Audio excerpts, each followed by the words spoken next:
우리에게 주시는 하나님의 말씀은 요한복음 20장 1절부터 10절까지입니다. 주간의 첫날 이른 새벽에 막달라 사람 마리아가 무덤에 가서 보니 무덤 어귀를 막은 돌이 이미 옮겨져 있었다. 그래서 그 여자는 시몬 베드로가 예수께서 사랑하시던 그 다른 제자에게 달려가서 말하였다. 누가 주님을 무덤에서 가져갔습니까? 어디에 두었는지 모르겠습니다.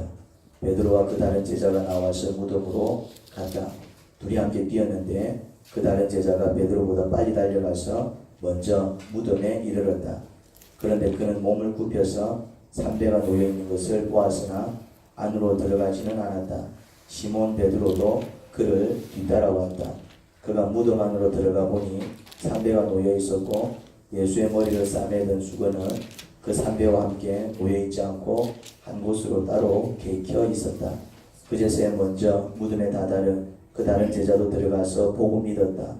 아직도 그들은 예수께서 죽은 사람들 가운데서 반드시 살아나야 한다는 성경 말씀을 깨닫지 못하였다. 그래서 제자들은 자기들이 있던 곳으로 다시 돌아갔다. 아멘. 예수님께서 언제 돌아가셨지요? 예수님께서 돌아가신 요일이 언제입니까? 예수님은 금요일에 돌아가셨습니다. 어떻게 알 수 있습니까? 다음 날이 안식이었습니다. 예수님께서 돌아가신 다음 날이 안식이었습니다. 유대인의 안식일은 일요일이 아닙니다. 오늘날 기독교의 안식일은 일요일이지만 주일은 일요일이지만 유대인의 안식일은 토요일이었습니다. 토요일. 예수님께서 십자가에서 돌아가시자 그 시신을 누가 받아가서 장례를 치렀습니까? 아리마대 사람 요셉과 니고데모입니다. 그 두 사람이 예수님의 시신을 받아가서 장례를 치렀지요. 요셉은 아마 그 집안 묘로 쓰려고 준비해뒀던 자기 묘였던 것 같아요. 한 번도 쓰지 않은 새 묘였는데 그곳에다가 예수님의 시신을 안치했습니다. 자기 집안 묘를 누구한테 드린 것입니까? 예수님께 드린 것이지요. 그리고 니고데모는 향료를 가지고 와서 예수님의 시신을 씻었습니다. 다음 날이 안식일이다 보니 예수님의 장례는 임박하게 치러졌습니다. 왜 그러냐면은 여러분들이 유대인의 안식일에 대해서 좀 아시는 분들은 아시겠지만 유대인들은 안식일이 되면 아무도 못합니다. 유대인들은 안식일이 되면은 불도 이렇게 함부로 못 피웠습니다. 그리고 걸을 수 있는 걸음의 수도 제한되어 있었습니다. 그러니까 일상생활이 안 됩니다. 안식일은 거의 아주 기본적인. 그러니까 그 걸음수도 어느 정도의 걸음수냐면은 회당까지 걸어가다 집으로 돌아오는 그런 정도의 걸음수입니다. 뭐 이렇게 마음껏 가고 싶은 데 가고 돌아다닐 수 있는 그런 걸음수가 아닙니다. 그 정도로 오늘날 이런 유대인의 전통을 지키는 유대인들도 있습니다. 그런 유대인들은 어떻게 합니까? 주일 되면은 전기를 안 씁니다. 전기도 안 쓰고 오븐에 불을 피우지도 않습니다. 그럼 식사는 어떻게 합니까? 전날 이제 준비해놓은 그냥 그런 음식을 먹어요. 그러니까 오븐도 쓸 수 없고 불도 쓸 수 없으니까 어떤 음식이겠습니까? 전날 음식이니까 차디찬 음식을 먹는 거예요. 아니면 굶든지. 그러니까 이제 그런 유대인의 안식일 전통을 알면은 이해가 되는 겁니다. 안식일날 아무것도 할 수 없기 때문에 전날 이제 임박하게 이제 서둘러서 장례가 치러졌던 것입니다. 다음날 아무것도 할 수 없기 때문에. 주간의 첫날 이른 새벽이 되었습니다. 주간의 첫날은 일요일입니다. 일요일은 마지막 날이 아닙니다. 월요일이 첫째 날이 아니고 일요일이 첫째 날입니다. 주말이 언제죠? 주말은 토요일입니다. 주초가 일요일 날 쉬다 보니까 마치 이제 일요일이 마지막 날인 것처럼 생각을 하기 쉽지만은 예수님께서 부활하신 날이죠. 바로 그날 예수님께서 그 이른 시간에 부활하셨습니다. 일요일 새벽 예수님께서 돌아가신 지 사흘이 되는 날 새벽에 한 여인이 예수님의 무덤을 찾아왔습니다. 그가 누구죠? 오늘 본문에 막달라 마리아. 막달라는 뭐냐면 지명 우리도 이전에 이렇게 이제 다른 지역에서 시집 오면은 뭐라고 불렀습니까? 이렇게 불렀습니다. 포항대라고 불렀습니다. 아니면 그 지역에 있는 그 사람이 살던 지역을 꼭 명칭을 썼습니다. 김천에서 시집 왔으면은 김천댁이라고 불렀습니다. 그런 것처럼 이제 막달라 마리아는 이 막달라는 막달라 댁입니다. 막달라라는 어떤 지역이 있었던 것 같아요. 거기 출신 마리아라는 뜻입니다. 누가복음 23장, 24장을 보면은 막달라 마리아는 몇 명의 여인과 함께 미리 준비해둔 향료를 가지고 예수님의 무덤을 찾아간 것을 볼 수 있습니다. 예수님께서 안식일 전날에 돌아가셔서 장례식이 임박하게 치러졌을 것이고 다음 날이 안식일이기 때문에 예수님 무덤에 가고 싶어도 가지 못한 채 발을 동동 굴렸을 것입니다. 왜? 안식일에는 뭐 꼼짝을 못하니까. 그래서 아마 그 안식일이 끝나기가 무섭게 동이 트기가 무섭게 다음날 그 이른 시간에 아마 동틀적 그러니 여전히 캄캄할 때였을 것입니다. 그 미명 그 새벽에 또 이렇게 준비해둔 향료를 가지고 예수님의 무덤을 찾아간 것입니다. 예수님께서 그렇게 돌아가신 분이 아니셨는데 끔찍한 죽음을 당하셨기에 운명은 달리하셨지만 도저히 그냥 그렇게 예수님을 보내드릴 수가 없어서 마지막으로 예수님 시신에 향유를 부어 시신을 깨끗하게 씻을 뿐만 아니라 고인에 대한 마지막 예를 다하고 싶어서 그 복두 새벽에 이제 무덤을 찾아간 것입니다. 그런데 무덤의 입구는 열려있고 큰 돌로 막아놨거든요. 쉽게 움직일 수 있는 돌이 아닌데 그 돌이 조그만 돌이 아니면 큰 바위입니다. 바위. 그게 이제 열려져 있고 들어가 보니 혹시나 들어가 보니 예수님의 시신이 사라진 것입니다. 분명히 그곳에다가 예수님의 시신을 안치하는 걸 봤는데 옆에서 지켜봤다 이 말이죠. 그러고 왔는데 보니까 시신이 없어졌어요. 놀란 막달라 마리아는 얼른 베드로와 요한에게 달려가서 그 새벽에 또 달려간 거예요. 예수님 시체가 없어졌어요 하고. 그러니까 이제 그 말을 듣고 또 그들이 달려왔죠. 근데 진짜 예수님 시신이 없어진 겁니다. 두 제자는 어찌된 일인지 어리둥절하며 다시 돌아갔습니다. 이게 어찌된지 이러면서 돌아간 거예요. 그런데 막달라 마리아는 없어진 예수님의 시신을 생각하며 그 자리에서 울고 있었습니다. 그런데 예수님께서 나타나시죠. 예수님께서 나타나셨어요. 여기서 뭐 하느냐 나타나셨어요. 그런데 마리아는 이렇게 말을 걸던 예수님을 예수님으로 알았다 몰랐다? 몰랐습니다. 동산직인 줄 알았습니다. 그냥 그 동산을 지키는 그냥 그런 분인 줄 알았습니다.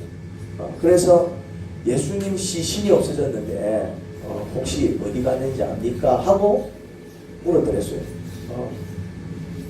그런데 이제 그런 대화를 나누고 있는데 이게 대화를 나누다 보니까 이분이 누군 줄 알았다. 가만히 대화를 나눠보니까 그 말투도 그렇고 그 모양새도 그렇고 그 풍기는 이미지도 그렇고 이게 대화를 나누면 나눌수록 꼭 누가 다 예수님 같아서 자세히 보니까 예수님인 거예요. 마리아는 부활하신 예수님을 최초로 목격하는 연예를 하게 되었습니다. 부활하신 예수님을 최초로 목격한 사람이 누구였다고요? 베드로가 아니었습니다. 부활하신 예수님. 그러니까 부활하신 예수 사람이 살아난 거예요. 기적이 일어났죠. 부활하신 예수님을 최초로 본 사람이 누구냐면 요한이 아니었습니다. 예수님의 그 11제자들이 아니었습니다. 누구였습니까? 바로 이 여인이었습니다. 막달라 마리아였습니다. 그런데 이상한 점이 한 가지 있습니다. 제가 이 본문을 묵상하면서 어떤 의문이 들었냐면은 마리아가 그렇게 믿음이 좋은 여자가 아니다라는 사실이었습니다. 마리아가 그렇게 믿음이 좋은 여자는 아니다. 그런 생각이 들었습니다. 막달라 마리아는 다른 사람들보다 예수님에 대한 사랑이 더했습니다. 어떻게 알 수 있습니까? 안식일이 끝나기 무섭게 예수님의 무덤을 가장 먼저 찾아가니는 예수님의 제자들이 아니었습니다. 베드로, 요한 이런 사람들이 아니었습니다. 엉뚱하게도 막달라 출신의 마리아라는 여인이었습니다. 그리고 예수님의 시신이 사라진 것을 가장 먼저 아니도 그였고 그 사실을 제자들에게 알리자 제자들이 한 걸음에 달려와서 무덤을 살폈죠. 시신이 없어졌어요. 어리둥절하며 그들은 다시 돌아갔지만 마리아는 돌아가지 않고 여전히 그 무덤에 서 있었습니다. 왜요? 예수님의 시신을 찾지 않으면 돌아가지 않을 기세였습니다. 이런 것을 보면은 그 누구보다도 막달라 마리아가 예수님을 끔찍하게 사랑했다는 사실을 알 수 있습니다. 그렇죠? 예수님을 사랑하지 않고서야 그렇게 행동하지 않았겠지요. 예수님께 그렇게 사랑을 많이 받았던 제자들보다도 더 예수님을 사랑했습니다. 막달라 마리아의 예수님에 향한 그 뜨거운 사랑은 누구보다도 큰 사랑이었지만 그렇다고 막달라 마리아가 그렇게 믿음이 좋은 자라고는 할 수 없습니다. 왜 그렇죠? 아니 그렇게 예수님을 사랑하는 정도면은 믿음이 좋은 사람일 것 같은데 막달라 마리아가 예수님을 뜨겁게 사랑한 것에 비해서는 믿음이 그렇게 좋은 사람이 아니었습니다. 왜냐하면 막달라 마리아가 예수님께서 부활하신 것을 믿었습니까? 안 믿었습니다. 믿지 않았습니다. 그래서 울었습니다. 만약에 믿었으면 안 울었을 것입니다. 좋아서 기뻐했겠죠. 시체가 없어진 것을 보고 예수님 진짜 부활하셨네 이렇게 됐을 겁니다. 그런데 예수님 시체가 없어진 것을 보고 울었습니다. 왜 울었습니까? 예수님 부활하신 것을 믿지 못했습니다. 그냥 시신이 도둑맞은 줄 안 것입니다. 이런 것을 보면 마리아가 믿음이 좋아서 예수님을 사랑했던 것은 아닙니다. 그는 예수님을 믿지 않았습니다. 예수님의 말씀을 믿지 않았습니다.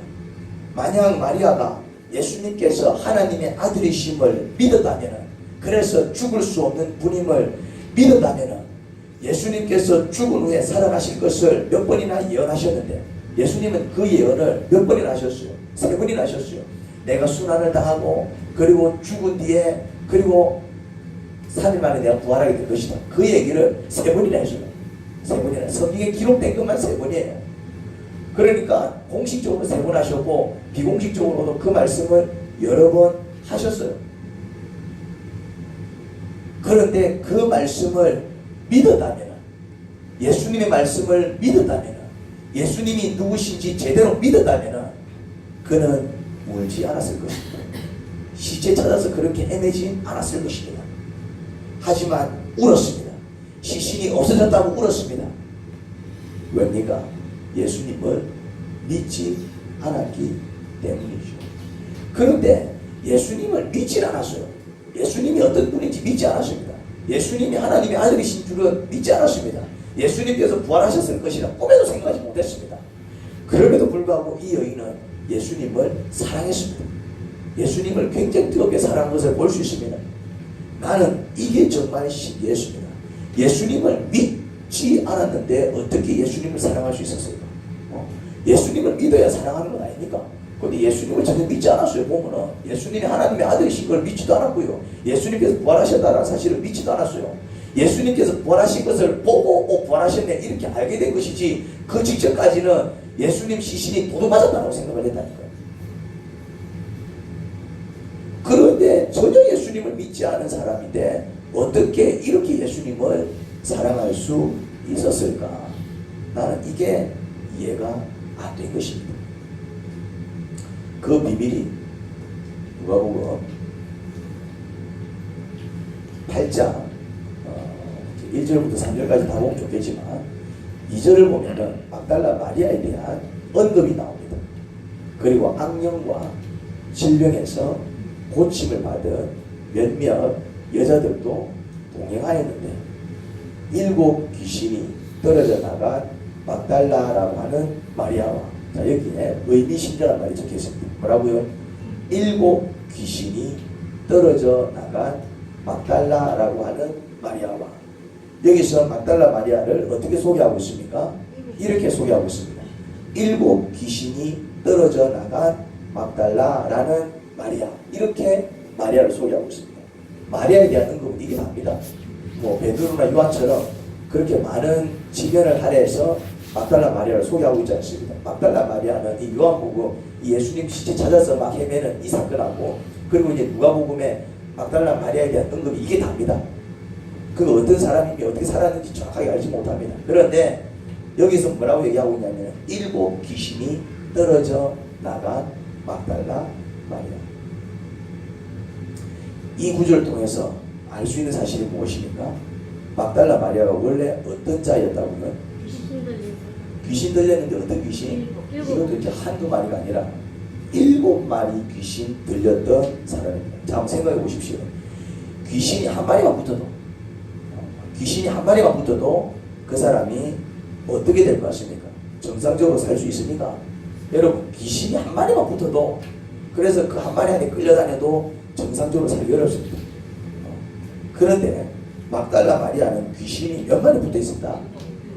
이게 7마리가 들러붙어가지고 7마리가 이 여인을 끌고 다녔던 것입니다.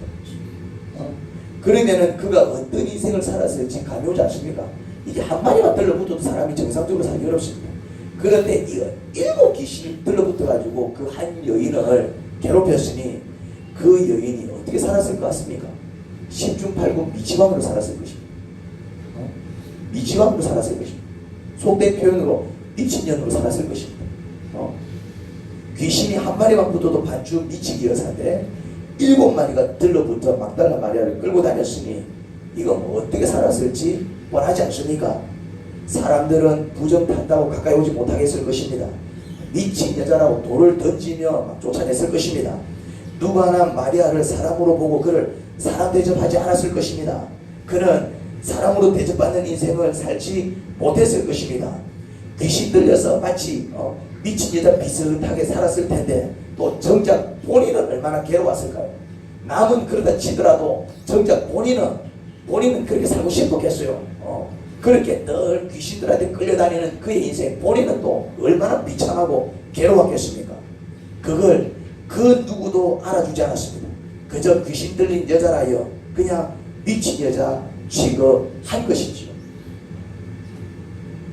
그는 그런 대우를 받아도 아무런 소리를 할 수 없었습니다.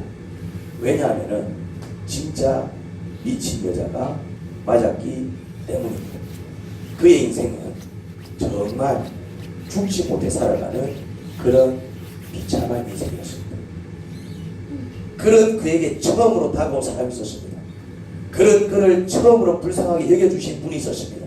그런 그를 미친 여자로 보지 않고 오히려 귀신 들린 불쌍한 자로 여기며 다른 모든 사람들은 냄새난다, 더럽다, 부정탄다에 내치고 돌 던지기 일쑤였는데 난생 처음으로 사람으로 대접해 주신 분이 있었습니다. 그리고 그분이 그를 미친 여자로 만들었던 그 더러운 귀신 7마리를 모두 내쫓아 주시고 새 사람 만들어 주셨습니다. 그분이 누굽니까? 그분이 바로 예수님이셨습니다. 그분이 그렇습니다. 마리아는 예수님의 무덤을 찾아가 부활하신 예수님을 목격하기 전까지 예수님을 믿지 못했습니다. 부활하신 예수님을 목격하기 전까지 예수님께서 하나님의 아들이심을 믿지 못했습니다. 그걸 믿고 다가간 것은 아니었습니다. 부활하신 예수님을 목격하기 전까지 예수님께서 하나님이 신임을 죽으셨지만 얼마 있다가 부활하실 것을 전혀 믿지 못했습니다. 그런 믿음을 갖고 다가간 게 아니었습니다. 살아생전에 그런 예언을 몇 번 하셨지만 부활하신 예수님을 목격하기 전까지 그 말씀을 믿지 못했습니다. 비록 마리아는 예수님의 무덤을 찾아가 부활하신 예수님을 목격하기 전까지 예수님을 믿지 못했지만 그에게 확실한 게 한 가지 있었습니다. 그 확실한 게 한 가지가 뭐였습니까? 그 누구도 부인할 수 없는 그 확실한 한 가지, 그게 무엇이었습니까? 그가 귀신 들려 그 누구한테도 사람 대접받지 못할 때 그에게 처음으로 다가와서 그를 긍휼히 여기시고 그를 고쳐주신 예수님, 그래서 남들처럼 살게 해주신 그 예수님, 그렇습니다. 마리아는 예수님께서 하나님의 아들이신 것을 그때까지 믿지 않았습니다. 예수님께서 인류의 죄를 대신 지시고 죽으셨다는 사실을 전혀 알지 못했습니다. 무덤으로 향해 가는 중에도 예수님께서 부활했을 것이라고는 꿈에도 생각하지 못했습니다. 그렇지만 그는 예수님을 사랑하지 않을 수 없었습니다. 그렇습니다. 여러분, 누가 예수님을 사랑합니까? 예수님을 사랑하는 자.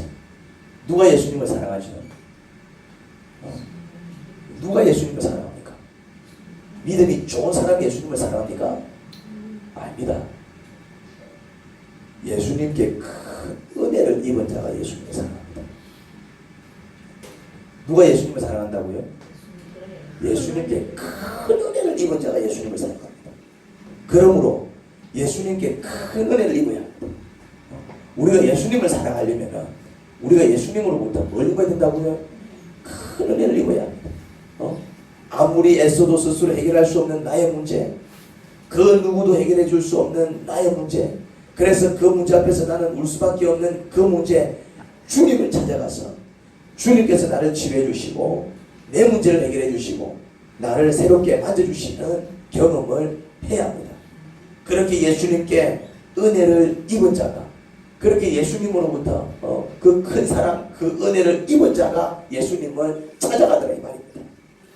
예수님을 하나님의 아들로 믿고 예수님께서 인류를 구원하시기 위해 모든 인간들의 죄를 대신 지시고 죽은 사실을 믿고 당신께서 부활하셨음을 믿었기에 부활하신 예수님을 만나러 무덤 간 게 아니었습니다. 하지만 예수님을 너무나도 사랑했기에 그 예수님 시신이라도 마지막으로 내가 다 끼어들여야지, 그런 마음으로 예수님 시신을 찾아간 마리아가 부활하신 예수님을 최초로 목격하고 최초로 부활하신 예수님을 증언하는 전도자가 된 것입니다. 그렇습니다. 신앙생활은 믿음에서 출발하는 게 아닙니다. 믿음에서 출발하는 게 아닙니다. 처음부터 믿음을 갖고 신앙생활을 출발하는 사람은 아무도 없습니다. 아무도 없습니다. 믿음을 가지고 신앙생활을 출발하는 게 아닙니다. 신앙생활은 은혜에서 출발합니다. 은혜에서 출발합니다. 막달라 마리아는 믿음이 좋아서 예수님을 찾아간 게 아니니까 믿음에서 출발한 신앙생활이 아니었습니다. 막달라 마리아가 예수님을 찾아간 그 이유가 뭐였다고요? 큰 은혜를 입었기 때문에 내가 이 은혜를 어찌 갚지? 너무 감사하고 고마워서, 그래서 그 사랑을 내가 어찌 갚을까? 그래서 예수님을 찾아간 것이었습니다. 은혜를 입어서 예수님을 사랑하게 되었습니다. 그래서 예수님을 사랑해서 예수님을 찾아갔죠. 찾아가서 보니까 예수님께서 하나님의 아들이시더라 이 말입니다. 할렐루야. 예수님을 찾아가서 보니까 예수님께서 인류의 죄를 대신 짊어지시고 죽으셨더라 이 말입니다. 나를 살리시겠다고 내 죄와 내 허물을 지시고 죽으셨더라 이 말입니다. 예수님을 찾아가서 보니까 부활하시더라 이 말이죠. 부활을 믿고 달려간 게 아니라 그냥 예수님을 사랑해서 그냥 그 시신 한번 마지막으로 닦아드리려고 찾아갔을 뿐인데 거기서 뭘 목격했다고요? 부활하신 예수님을 목격한 것입니다. 그렇게 믿음이 생기는 것입니다. 그때 비로소 믿음이 생겼을 것입니다. 죽은 자가 살아났으니 이 예수님께서 뭐라고 보였겠습니까? 예수님은 진짜 하나님의 아들이 맞는 것 같다. 막달라 마리아는 예수님께 은혜를 입었습니다. 그 은혜가 너무나 고마워 예수님을 사랑하게 되었습니다. 예수님을 너무나 사랑해서 그 시신이라도 마지막으로 내가 다 껴드려야지 싶어 무덤에 간 거예요. 갔더니 거기서 부활하신 예수님을 만나서 예수님께서 하나님의 아들이심을 알게 되었고, 이분 진짜 하나님의 아들이네 알게 되었고, 비로소 그때 알게 되었고, 그때 그 예수님을 믿게 된 것입니다. 신앙생활은 은혜에서 출발해서 믿음에 이르는 것입니다. 처음부터 믿음을 가지고 신앙생활을 하는 게 아니고 처음에는 어디서 출발한다고요? 은혜에서 출발해서 믿음에 이르는 것이에요. 처음에는 은혜를 받는 것입니다. 이런 은혜를 받고 저런 은혜를 받고 이런 도움을 받고 이런 회복을 경험하고, 그렇게 내가 이런 은혜 저런 경험 회복을 경험하면서 뭘 깨닫게 됩니까? 도대체 이분은 누구지? 아, 이분은 정말 하나님의 아들이시구나. 그러니 은혜를 먼저 받아야 합니다. 은혜를 입게 되면 예수님을 사랑하게 되고, 예수님을 사랑하면 예수님을 찾게 됩니다. 그렇게 예수님께 다가가면 예수님께서 하나님의 아들이심도 믿게 되고, 나의 죄에서 나를 구원하시기 위해 나를 대신해서 죽으신 사실도 믿게 되고, 죽음을 깨고 부활하신 하나님, 인류를 구원하신 구세주, 그리고 만왕의 왕이심을 믿게 되는 것입니다. 그러니 은혜를 먼저 받으시기 바랍니다. 그러면 예수님께 은혜를 입기 위해서 우리는 어떻게 해야 되는가? 이제 은혜를 입기 위해서 어떻게 해야 되는가? 뭐 가만히 있는데 은혜가 떨어집니까? 뭐 이렇게 가만히 있는데 뭐 갑자기 막 은혜가 찾아옵니까? 하늘에서 은혜가 부어집니까? 이 은혜를 받기 위해서 우리는 무엇을 해야 되는가? 뭐 해야 될 것 같습니까? 은혜를 입기 위해서 기도하는 것입니다. 은혜를 입기 위해서 기도하는 것입니다. 이 처음 처음에 하는 기도는 믿음의 기도가 아닙니다. 처음에 드리는 기도는 믿음의 기도가 아니에요. 믿음의 기도. 하나님의 뜻이 무엇인지 알고 그 뜻에 부합하는 그런 기도를 드리는 믿음의 기도가 아닙니다. 그거는 처음 기도하는 사람들이 하는 기도가 아닙니다. 그거는 굉장히 이제 하나님의 사랑과 그대를 경험해서 이제 하나님이 누구신지 깨닫고 이제 하나님의 뜻이 무엇인지 깨닫고 그래서 이제 하나님을 위해서 살겠습니다. 이제 그런 수준이 있는 사람들이 그렇게 하는 것이고 초보자들이 하는 기도는 그런 기도가 아닙니다. 어떤 기도입니까? 이런 기도입니다. 하나님, 내 좀 살려주십시오. 내 좀 살려주십시오. 하나님이 정말 살아계시면은 한번 저를 좀 살려주십시오. 막달라 마리아가 예수님 지나갈 때에 어떤 기도를 했겠습니까? 기도가 아니겠죠. 어떤 부탁을 했겠습니까? 당신이 정말 그렇게 사람들 병도 잘 고치고 하나님의 아들이라고 하니까 그럼 내 좀 살려주십시오. 내 좀 살려. 막달라 마리아가 나를 천국 보내주십시오. 나를 하나님의 자녀 삼아주십시오. 이런 기도를 했겠습니까? 막달라 마리아가 무슨 기도를 했겠습니까? 무슨 부탁을 했겠습니까? 당신 정말 능력 있고 병든 자도 고치고 귀신 잘 쫓아내면은 내한테 붙어있는 이 귀신 좀 쫓아내달라고. 나 좀 한번 살려달라고. 그런 기도를 했을 것입니다.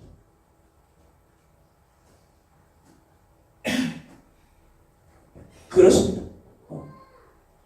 아직 하나님이 누구시고 예수님이 누구시며 내가 하나님을 위해서 어떻게 살아야 될지 그런 믿음의 결단이 서지 아니한 그런 영적 단계에서 우리가 해야 될 기도가 뭐라고요? 은혜를 구하는 기도입니다. 은혜를 구하는 기도. 하나님, 내 좀 살려주십시오.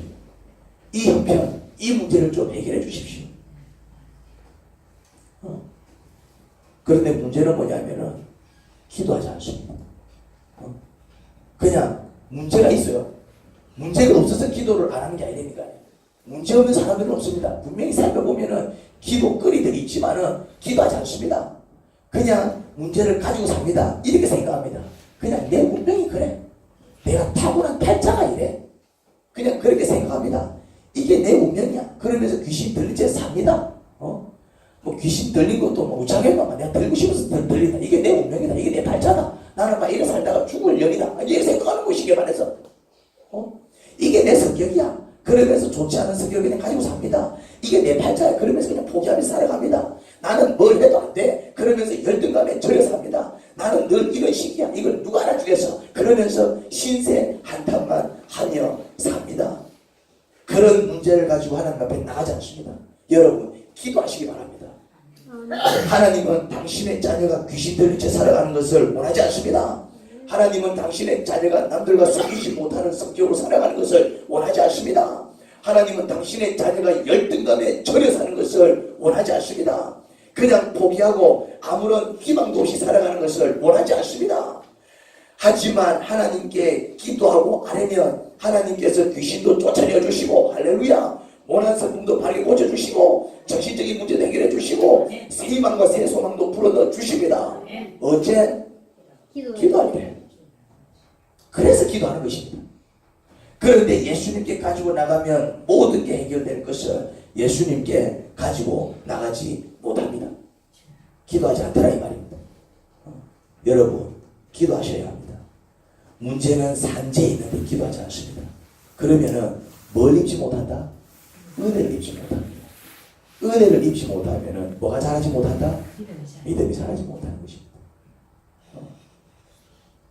정말 하나님께서 기뻐하시는 그 믿음을 가지려면은 그 전에 뭐부터 받아야 된다? 은혜부터 받아야 된다. 은혜를 통해서 하나님께서 누구신지 깨달아가는 것입니다. 하나님 이런 분이시구나. 하나님 이런 분이시구나. 그러면서 하나님에 대한 신뢰가 점점 좋아지고 나중에는 뭐까지 내어던집니까? 하나님을 위해서 목숨도 아끼지 않는 그런 신뢰와 믿음이 생기는 것입니다. 처음부터 그런 믿음을 가지고 순교하는 게 아니라니까요. 그렇게 순교 정도 할 정도면은 그 사람들은 어떤 은혜를 입었다고요? 그렇게 주님을 위해서 목숨을 던져도 아깝지 않을 만큼 주님으로부터 그런 큰 사랑과 은혜를 입었기 때문에 그것이 가능한 것입니다. 먼저 은혜를 경험하시기를 주님의 이름으로 축원합니다. 여러분들이 정말 그 은혜를 잊기 위해서 간절히 기도하는 입술들이 되기를 주님의 이름으로 축원합니다. 그런 은혜가 쌓이면서 믿음이 터져나오게 됩니다. 그런 은혜의 경험이 없는데 어떻게 믿음이 자라겠어요? 처음부터 좋은 믿음을 가진 사람은 없습니다. 하지만 그런 은혜의 경험이 쌓이면서 믿음은 자라갑니다. 그러니 기도해서 은혜를 경험하는 여러분들이 되기를 간절히 바랍니다. 하나님 아버지, 그렇습니다. 막달라 마리아는 처음부터 그렇게 믿음이 좋은 여자가 아니었습니다. 그는 전혀 예수님께서 하셨던 말씀을 믿지도 않았고요. 뭐 예수님께서 하나님의 아들이심을 부활하셨을 거라는 사실을 꿈에도 생각하지 못했습니다. 하지만 받은 은혜가 너무 크다 보니까 그 주님을 너무나도 사랑했고 마지막 그 시신이라도 맡겨드려야 되겠다 싶어서 그 새벽에 예수님의 시신을 향해 찾아간 것이었지요. 은혜를 받았기에 예수님을 찾아간 것이옵니다. 찾아가서 보니까 예수님께서 하나님의 아들이시더라 이 말입니다. 가서 보니까 예수님께서 부활해서 자기 앞에 서 계시더라 이 말입니다. 그때부터 그는 부활하신 예수님을 전하는 복음의 전도자가 된 것입니다. 하나님 그렇습니다. 먼저 은혜를 입어야 주님을 찾게 되고 그렇게 주님을 찾을 때에 비로소 주님이 누구신지 깨닫게 될 것입니다. 하나님, 저희가 기도하는 입술이 되기를 소원합니다. 우리도 해결을 되어야 될 문제들이 많이 있지 않습니까? 삶의 고난, 그리고 정말 가정적인 문제, 이런저런 아픔들 해결받아야 될 문제들이 참 많이 있습니다. 성품의 문제, 정신적인 문제, 그리고 자녀들의 문제, 가정의 문제, 이렇게 경제적인 문제, 짊어지고 가야 할 짐들이 참으로 많건만 구하지 못합니다. 어리석은 저희를 용서하소서. 기도하게 하옵소서. 은혜를 경험하게 하십시오. 은혜를 경험한 만큼 믿음이 자랄 것입니다. 예수님 이름으로 기도합니다.